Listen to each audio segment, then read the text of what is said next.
Here I have XIAOMI Redmi K30 Pro, and today I'm going to show you how to change wallpaper on this device. So first of all, you have to open settings, then you have to enter wallpaper section.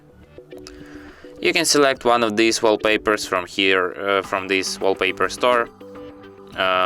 Like you have different categories like Puppy Love, Fast and Furious, Girls Like You, or anything else. Or you can just go to the My page, then to the wallpapers. You can select one of the pre-installed wallpapers on your device here, or you can add your own image as a wallpaper by tapping on this plus icon. Then you go to the gallery, select an image that you want to add, set as a wallpaper. Here you can adjust it,